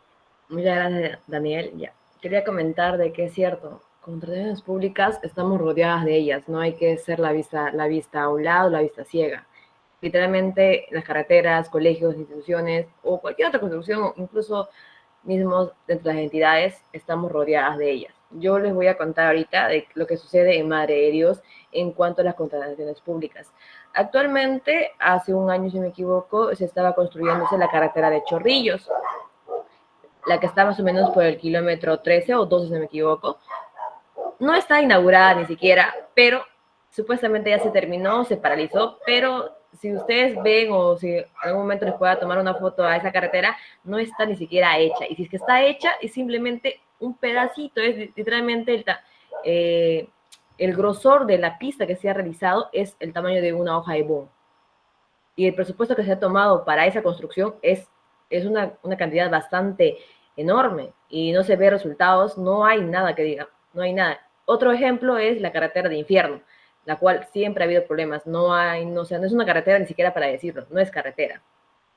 Más problemas evidentes en cuanto a ese tema de contrataciones públicas desde que la misma entidad que se encarga acá de los mantenimientos de todas las pistas, si no me equivoco, Odebrecht, la que se encuentra por el lado del aeropuerto. Si van por esa calle, la misma al frente de Odebrecht, en el medio de la pista, están literalmente toda la pista está llena de huecos. ¿Cómo es que la misma entidad que se encarga del mantenimiento de las pistas, es posible que su misma pista esté llena de huecos y es un peligro para cualquier vehículo que pase por ese lado? Muchas gracias, Heidi. Daniel, ¿querías comentar algo también? Sí, quería comentar sobre, no sé si se me escucha bien porque parece que mi internet está medio extrañito. Sí se escucha, ¿no? Sí, Daniel, te escuchamos. Ya, listo. Ya, en realidad este tema me llama bastante la atención porque hace unos meses nos citaron al frente, ¿no? De acá al Colegio Jaime White, justo en Puerto Maldonado, para hablarnos de un proyecto que en teoría iba a ser una red de desagües, ¿no? En todo Puerto Maldonado, y que iba a empezar por múltiples zonas y que en realidad iban a tener que destruir la pista casi de todo Puerto Maldonado. El 90% de Puerto Maldonado lo iban a tener que rehacer solo por querer poner desagües, ¿no? Y esto va a colación justamente de lo que dice la ley. Se supone que yo hago contrataciones públicas, hago licitaciones o genero ese tipo de proyectos, ¿no? Porque tienen un impacto positivo y porque sirven para la población, que es lo que quiero aumentar yo, el bienestar social. ¿Cómo destruir las pistas, casi el 90% de Puerto Maldonado, va a tener bienestar social? ¿Cómo explico yo, desde la perspectiva de un ingeniero ambiental con los que he tenido conversación en estos últimos días, la construcción de un sistema de desagües en una zona geográfica que está literalmente, que tiene los mejores suelos, sedimentos de absorción de agua, naturales? Yo decía, ¿no? Siempre decía esta explicación. aquí en Puerto Maldonado, justo Puerto Maldonado, ¿no? Que está cerca del río, nosotros tenemos algunas calles con tierra, algunas calles, ¿no? Cementadas con pisos, se podría decir, ¿no? Ya pavimentadas. Y las pavimentadas normalmente están inundadas. Las calles de tierra son las que se secan primero. Podríamos ir varias veces y siempre están llenas de agua todavía, ¿no? Cuando cae una lluvia torrencial. Aquí en Puerto lo normal es eso. Mientras que las de tierra normalmente suelen absorber más rápido y acá en este lado de la Girón Junín estamos siempre casi con una zona no tranquila, más seca. Mientras que las calles 28 de julio, el mismo Parque Bolognesi se inundan. Y entonces yo decía, ¿no? Yo les decía, ¿ya cómo hacen en Tarapoto, en otras regiones? ¿No? Utilizan unos tipos de suelo para poder absorber ese agua de las lluvias. Básicamente la redirigen hacia la tierra, ¿no? Y esta misma tierra la absorbe y se acaba el problema del desagüe. Acá querían crear todo un sistema de canaletas. Era eficiente, era necesario, se tenía que destruir la pista, se tenía que destruir la pista. ¿Por qué no aprovechas el ecosistema que tienes? Esas son las autoridades, pues. Y ese es el tipo de contrataciones públicas que hacen. No por nada es, ¿cómo se llama? Lo que sucede todos los días, ¿no? Que para gastar el presupuesto, justo por diciembre, noviembre, se ponen a destruir carreteras que tienen un fallito, no sé, una ruptura, y la vuelven a hacer de cero, completa la cuadra, ¿no? Solo para decir que ya han hecho algo como alcaldes. Ese es un despilfarro de dinero y es absurdo. Y nadie se cuestiona, ¿no? Porque no le tocan el bolsillo de ellos directamente, sino indirectamente, porque son obras, ¿no? Que se hacen tal vez a veces con pago de tributos. Pero así estamos, o sea, imagínate, ¿no? Es bastante preocupante. Demasiado, Daniel. El despilfarro que mencionaste de dinero es lo que al final cuesta más. Y cuando yo me encontraba, por ejemplo, en esto de puerto, hay personas que pues se dedican a reparar la pista, a pintar la pista, etcétera. Y bueno, pues las personas les dan dinero para que también lo hagan. Y, pero en realidad, ¿quién es el responsable de eso? En realidad se supone que es el Estado y es la contratación justamente que se ha hecho. Entonces ahí, y al menos de lo que había mencionado Anthony, con esto del puente, empezaron a tirarse de la pelota de que no, él es el responsable, no, él es el responsable, y esto, y esto, y esto. Y al final, las vidas de las personas, pues, cuestan más que solamente dinero. Bueno, gracias por la participación respecto a este tema, a Tony también, a los chicos que acaban de participar. Ahora vamos a pasar, ay, perdón, vamos a pasar al al último tema, no menos importante, que la ampliación de Reinfo, y este tema es más local, pero también repercute a nivel nacional y sería interesante ya tomarlo en cuenta. Así que voy a invitar y le doy el pase de la palabra a Daniel. Y adelante, Daniel. Sí, justamente, para ser breve, ¿no? Me encontraba volviendo de la ciudad de Lima el día de hoy. Ustedes saben ya la depredación que había cerca de la Reserva Nacional de Tamupata, que bastantes medios lo habían tomado, ¿no? Incluso estuve en un simposio de ciencia de la computación, donde habían creado incluso algoritmos para ver cómo avanzaría la deforestación a causa de la minería ilegal en la Reserva Nacional de Tamupata. Y ¿para qué decirles, no? Solo recomendarles no viajen en avión de Lima a Puerto, porque se van a decepcionar. Ha crecido exponencialmente y más parece, ¿no? Que la policía, del ejército, ¿no? Incluso todas las autoridades ambientales de la zona, te han hecho de la vista gorda. Es un problema bastante grande porque afecta, ¿no? a nuestro binomio ambiental, o sea, nos va a aumentar las temperaturas, nos va a hacer una sociedad cada vez, no una sociedad, no un departamento cada vez más caluroso. Ya es difícil tener tranquilidad, ¿no? Sin poder siquiera darse un baño con agua cada ciertas 6 horas, 5 horas, ¿no? sin que te esté doliendo la cabeza, sin que tengas un malestar por la excesiva calor. Y bueno, los mineros parecen no tener pare. Quien más parece no tener pare es nuestro congresista, nuestro querido Sarwana, ¿no? Que en afán de favorecer a su sector minero, aférrimos votantes, podríamos decirlo, ha decidido que la Reinfo se amplía, ¿no? Sin ningún sustento técnico, como siempre, ¿no? Si ustedes revisan igual también la exposición de motivos de esa ley, no te dice por qué, solo dice fomentar la economía. ¿Qué minero madre de Dios tributa si todos son informales o son ilegales? ¿No es algo absurdo? ¿Quiénes son las mineras que realmente nos dan crecimiento en la economía en el país? Es Cerro Verde, en Arequipa. Y hay otras más, me imagino. Pero acá en Madre de Dios no. O sea, aquí la minería se ha hecho como excusa, ¿no? De fomentar tal vez el traslado económico. Pero lo que más estamos generando es una depredación total. Lo que se considera el pulmón de la Amazonía peruana. Y ahora, yendo a colación de eso, la ampliación del Reinfo significa, en pocas palabras, ¿no? Que muchos mineros informales, sin ánimos de formalizarse, porque bueno sería siquiera que les hagan firmar una declaración jurada de formalización, decir, no, hasta tal periodo tengo para formalizarme, y si no lo hago, incurro en responsabilidad administrativa, penal, yo qué sé, etc. Es un regalo, ¿no? Para que sigan depredando la selva. Y para luego poder librarse, ¿no? Como si nada, diciendo de que ya, bueno, no pude formalizarme. Inclusive hay operativos que se hacen, ¿no? En zonas ilegales, podría decirse, ¿no? Incluso, como ya mencionaba, la Reserva Nacional de Tamopata, o cerca de ríos, ¿no? O en zonas estas periféricas a la Reserva del Mano.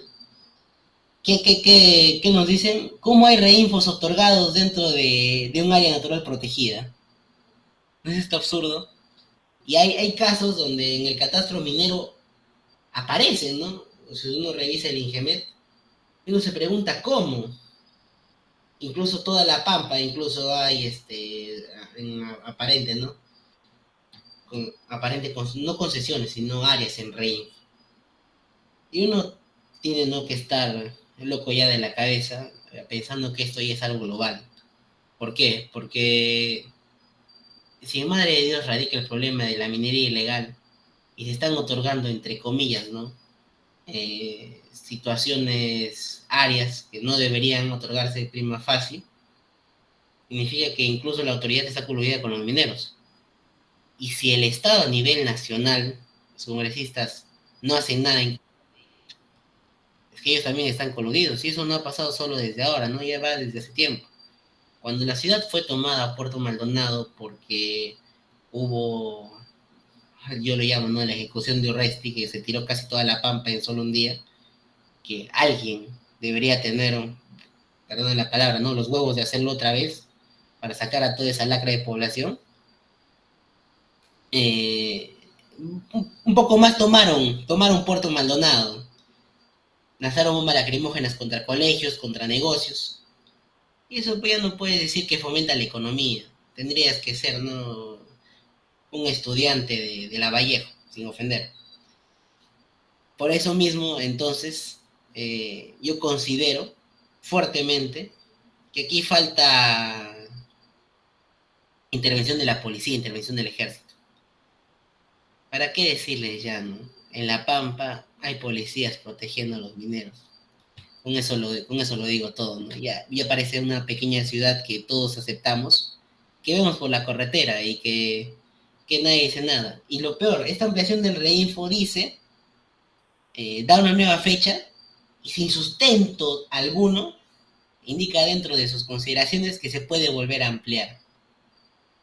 Se supone que el Reinfo ya tenía un candado hace tiempo, ¿no? Pero ¿qué podemos esperar de este Congreso, la verdad? Cualquier otra crítica ya es imposible, ¿no? Si te quieres tirar para el lado ambiental, obviamente esto es inviable. La destrucción de la Amazonía no es negociable. Si quieres tener un ambiente sano, debes proteger de dónde provienen, ¿no?, los ecosistemas. Básicamente eso sería todo. Muchas gracias, Daniel, por este tema que abarca en cuanto a lo más local, pero que al final de cuentas, Madre de Dios es una de las zonas más afectadas por la minería ilegal e informal. Y sin duda, honestamente, cualquiera que haya viajado por la zona yendo directamente a Puerto Maldonado, ha visto la gran deforestación que está habiendo y la tierra, es que tú solamente ves tierra, ya no ves árboles, nada, solo tierra. Entonces, inclusive si ve por medio de Google Maps y por estas aplicaciones que por encima, está todo deforestado. Y es triste, también por el último caso que, ya yendo a lo más a lo ambientalista, lo que estábamos viendo de los incendios, ¿en qué quedó eso al final también? Entonces, lo ambientalista, digámoslo así, hay un problema también en el derecho ambiental, y es que también las entidades que se encargan, por ejemplo, lo que es, si no me recuerdo, en áreas naturales y protegidas, hay una entidad especializada, el propio Ministerio del Ambiente, etcétera. Pero tú ves las leyes ambientales, tú ves se podría decir, las funciones que tienen y son bastante confusas y muchos se han aquejado también por eso. Y yendo más a lo que es en cuanto a la minería ilegal informal, si sigue creciendo, etcétera, y ahora con esta normativa que pretende favorecer, digámoslo así, eh, ya no estaremos, digámoslo así, en una ciudadanía segura. Va a haber más inseguridad, porque al final de cuentas no es solo minería ilegal, señores. En la minería ilegal, informal, también radica la prostitución, la trata de personas y un montón en las drogas, etcétera. O sea, es un foco que atrae a distintos problemas que están muy cerca de la ciudad de Puerto Maldonado y que al final de cuentas están repercutiendo, porque sí, la delincuencia está aumentando en Puerto Maldonado y en la región en general. Entonces, si eso llega a pasar y a optarse por las demás regiones, inclusive va a ser peor. ¿Sí, Daniel?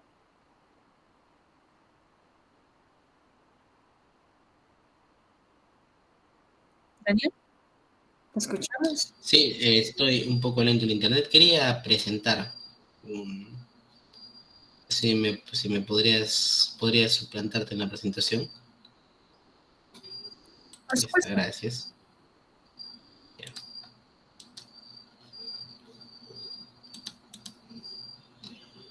Esto es lo que decía yo. Miren, es tan fácil de observar, o sea, la policía no puede decir, no, no hay, ¿no? Tendrías que ser, lo vuelvo a decir, tendrías que ser idiota para decir no hay. Miren, aquí está el Madre de Dios. Miren todo esto. Miren para acá, para acá, para acá. Todo esto de acá. Se ve, se visualiza, ¿no?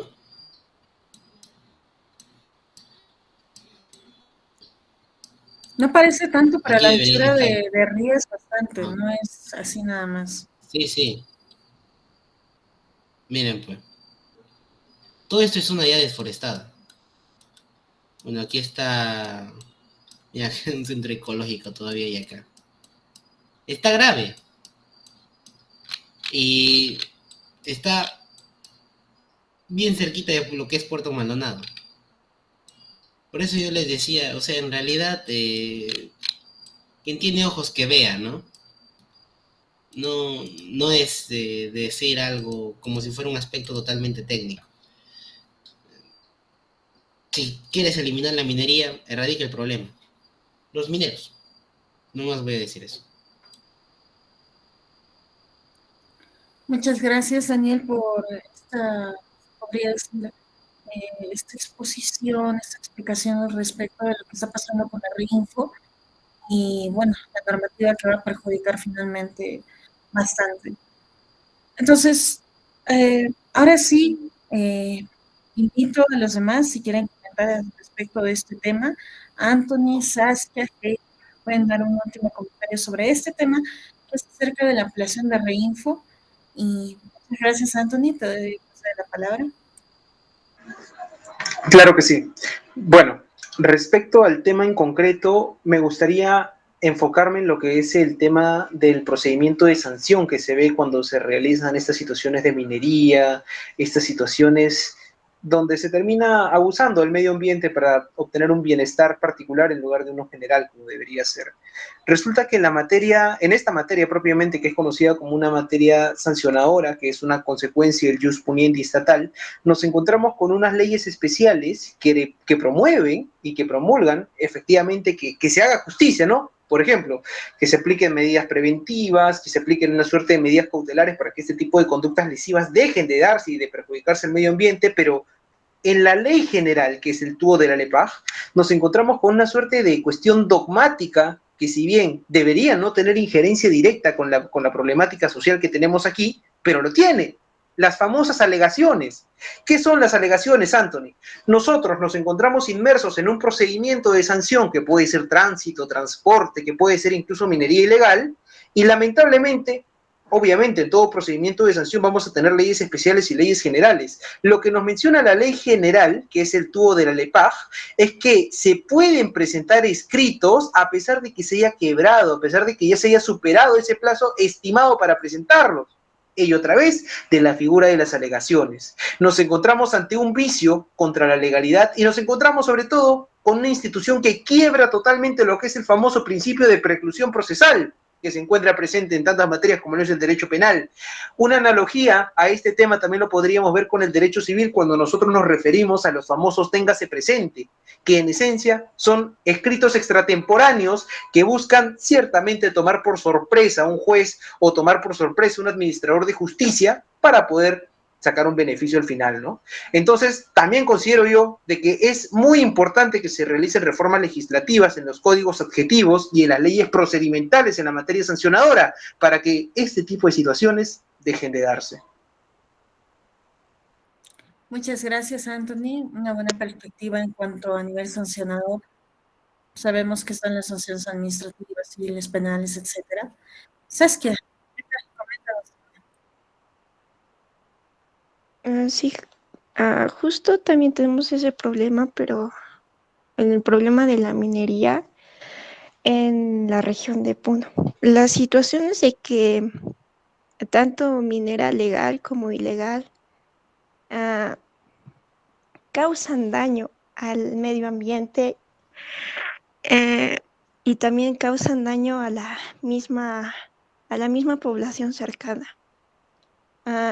Bueno, he escuchado por parte de mi madre, que es profesora que trabajó en esas zonas mineras, que la situación sí es fuerte.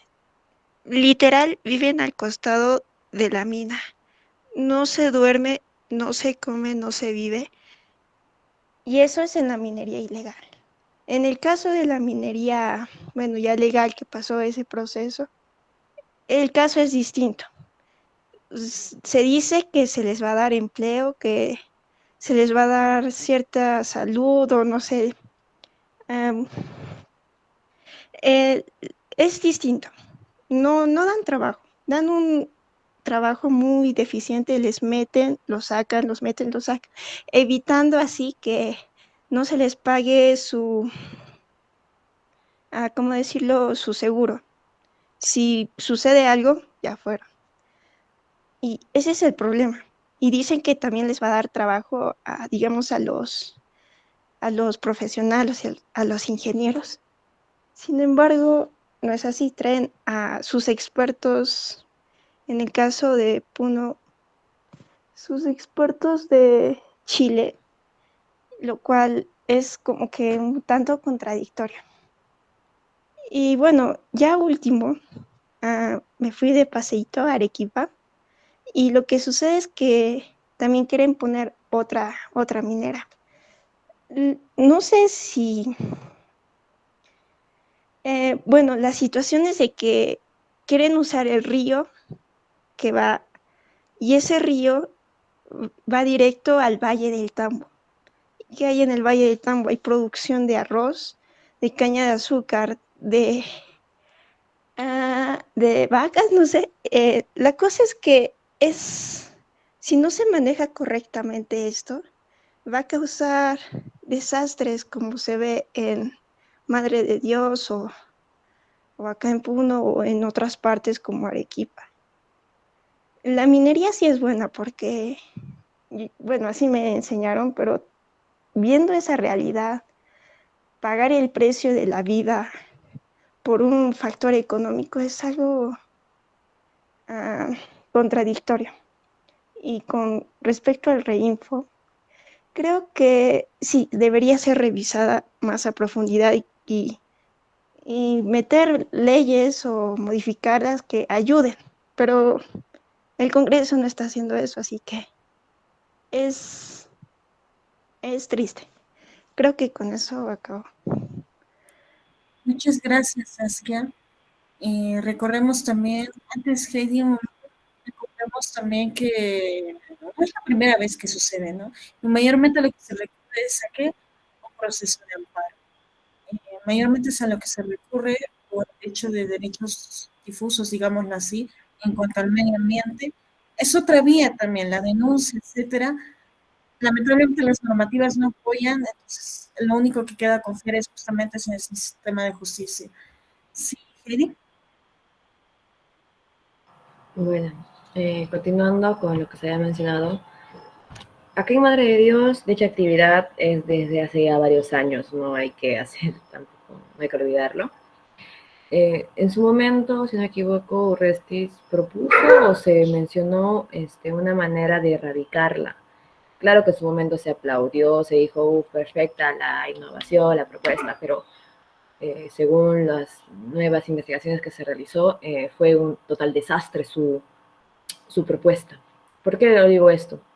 Porque actualmente vemos de que, a ver, no se puede sacar o comprar más de 19, no se puede comprar más de una cierta cantidad de gasolina, petróleo, cualquier tipo de combustible.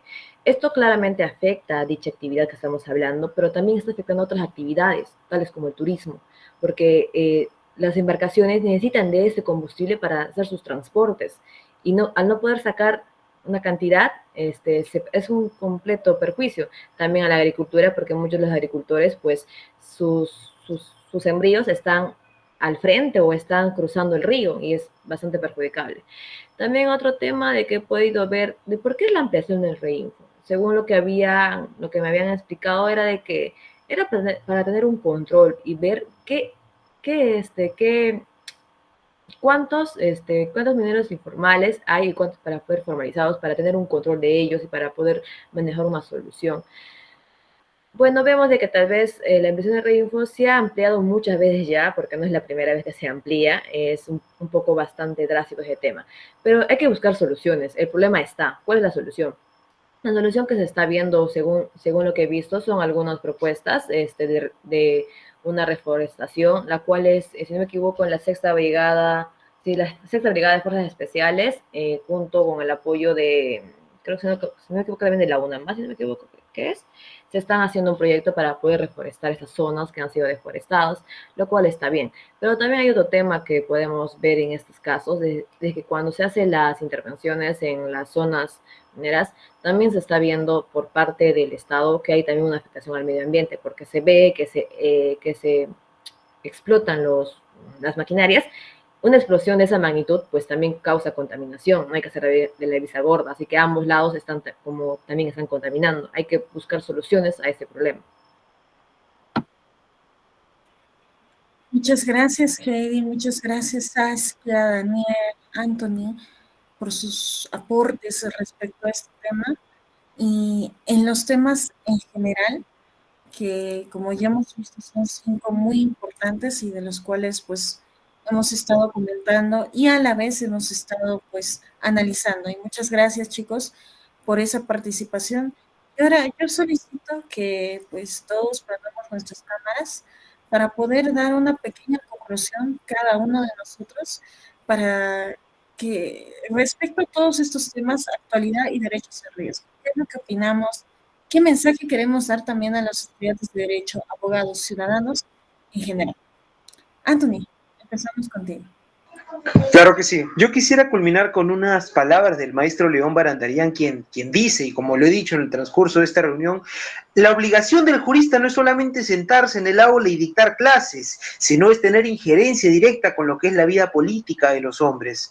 Un abogado, un jurista, una persona que presuntamente se ha consagrado ante la vocación de hacer prevalecer la justicia, debe tener una relación directa con ese tipo de problemáticas para poderla solucionar, porque el fin máximo del derecho es alcanzar la justicia, y no como un bien utópico y ficticio el cual no se puede arribar, sino como una esperanza que nosotros podamos ver más adelante ante una reforma o un cambio político, social y jurídico. En ese sentido, doy como menciones finales de que esperemos que esta ley 32.069 en marco de las contrataciones públicas pueda ser, aunque sea un pequeño granito de arena, que pueda cambiar esta gran marea de tierra y de muchas cosas que viene azotando nuestra realidad política y jurídica actual. Con ello doy por culminada mis conclusiones.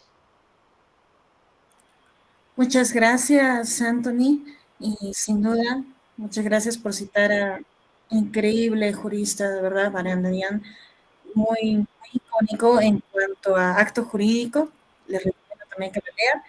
Y bueno, ahora le doy el pase a Heidi, si quisieras concluir también. Muchas gracias.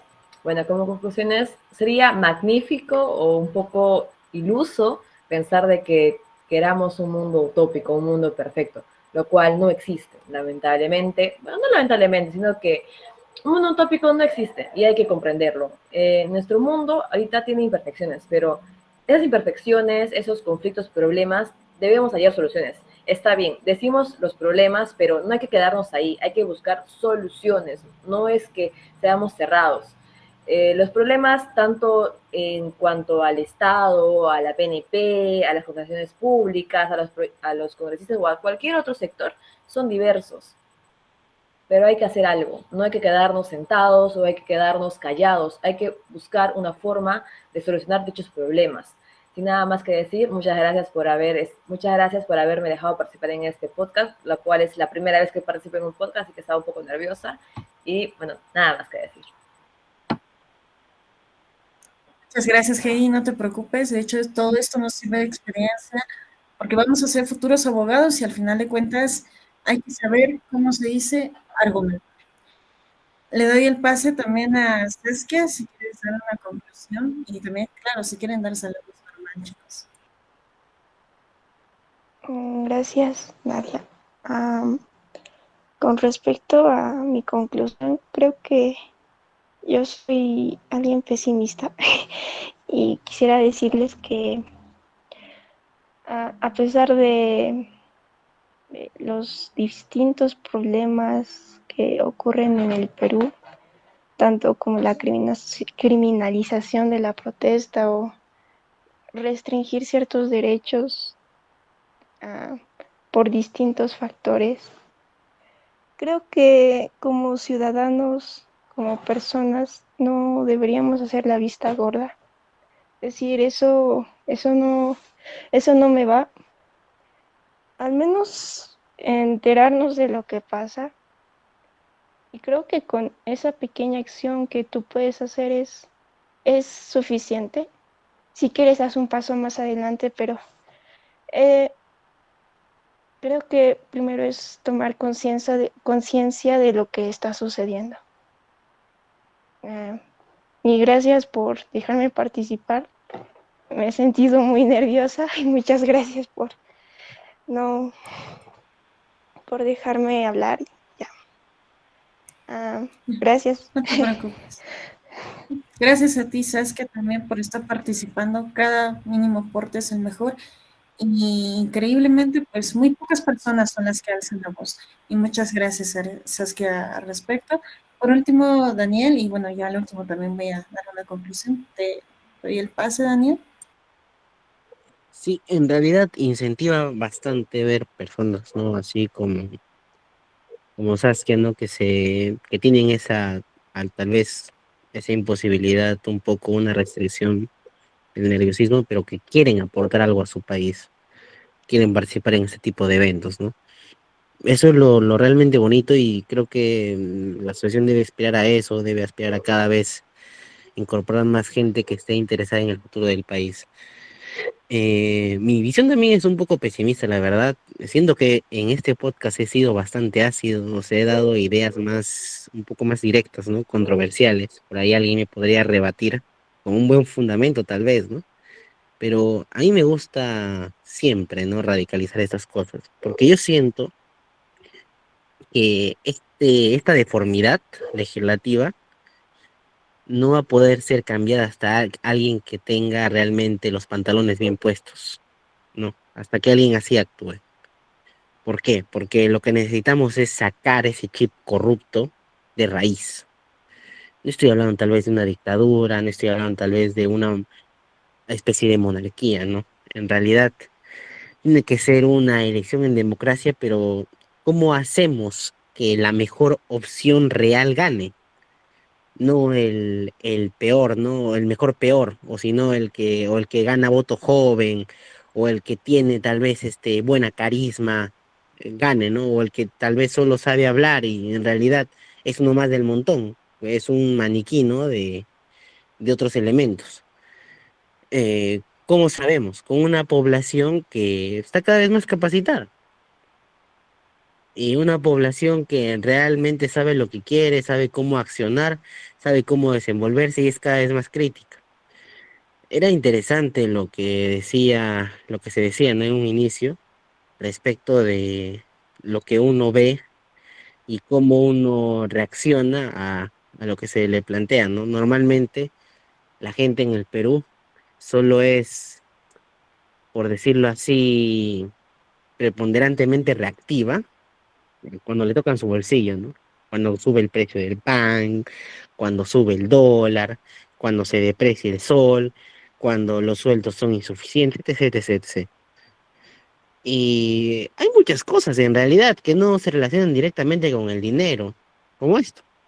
Esto, por ejemplo, no va a afectar a la bolsa de valores. Esto, por ejemplo, no va a significar una suma en tu tarifa del servicio de agua o de tu luz, de tu internet, ¿no? No va a afectar cosas personales de tu vida. Afecta a la sociedad en general. Y si afecta a la sociedad en general, lo que debería primar, ¿no? Es un principio de solidaridad. En realidad, donde tú te preocupas por la gente que está afectada. Yo, por ejemplo, podría decir, no, no, digamos, si fuera arequipeño totalmente, ¿no? Si viviera en Arequipa al ser de Arequipa, yo soy de Arequipa, pero vivo en Madre de Dios. Y yo podría decir, ¿no? Que se apruebe el reinfo, total, no vive en Madre de Dios. Madre de Dios cada vez va a tener temperaturas más altas, pero yo no vivo ahí, en realidad puedo ir a Madre de Dios, contratarme a algún personal, así algunos se le llaman, ¿no? Chacales, que me extraigan un poco de oro por el ínfimo precio posible, y una vez realizada esa actividad, retiro, me voy con, no sé, 20.000, 30.000 dólares, me retorno a Arequipa. Bueno, me aprovecho de lo que sucede, ¿no? Con el REINFO, y nunca me formalizo ni nada. Y bueno, entonces, ¿de qué estaríamos hablando, no? De un Perú que se autodestruye. Y eso es justo lo que tenemos, porque históricamente se nos ha fomentado, y justamente lo decían antes, a pensar en nosotros mismos.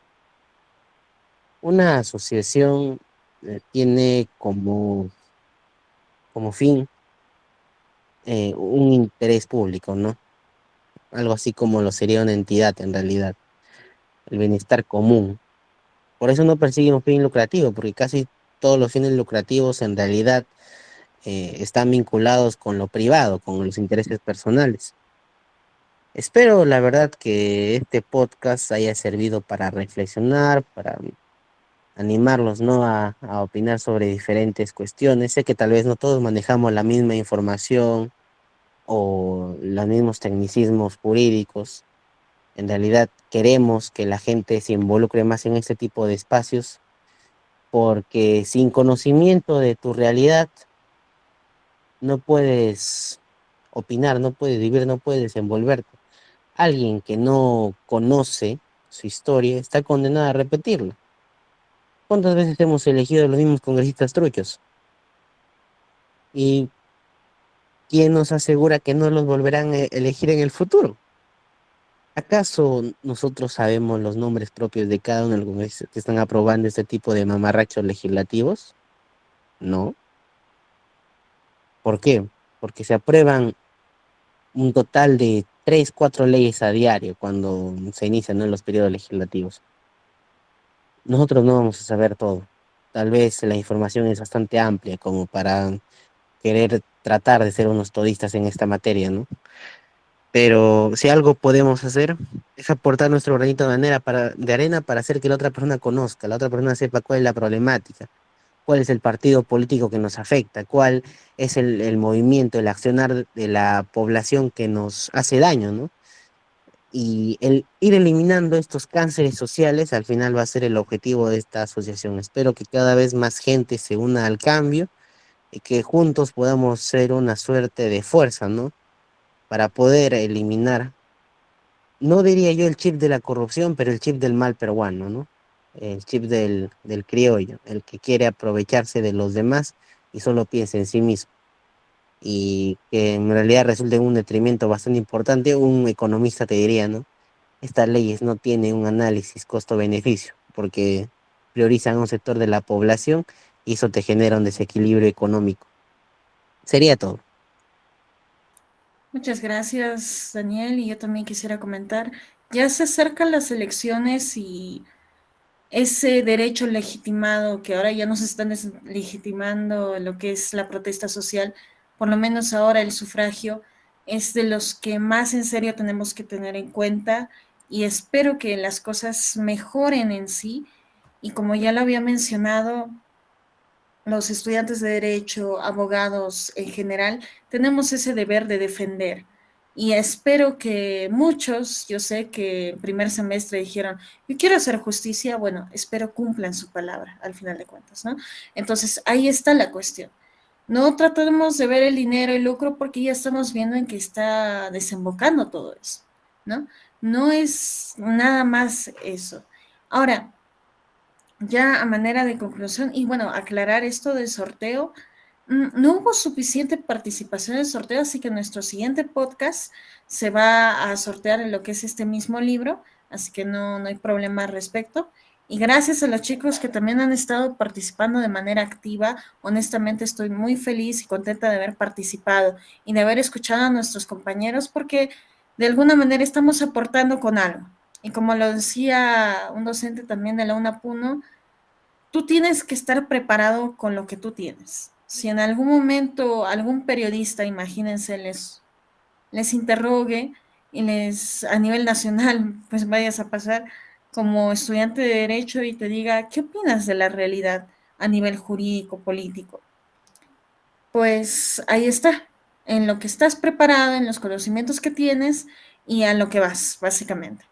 Entonces, con esto, ya habiendo dicho todo eso, invitamos a las personas pues a ese cambio y además, obviamente, el Círculo de Estudios va a estar abierto para todo aquel que esté dispuesto a hablar, a investigar, a informarse y a tratar de justamente tratar de cambiar algo desde el momento y desde la perspectiva que tiene.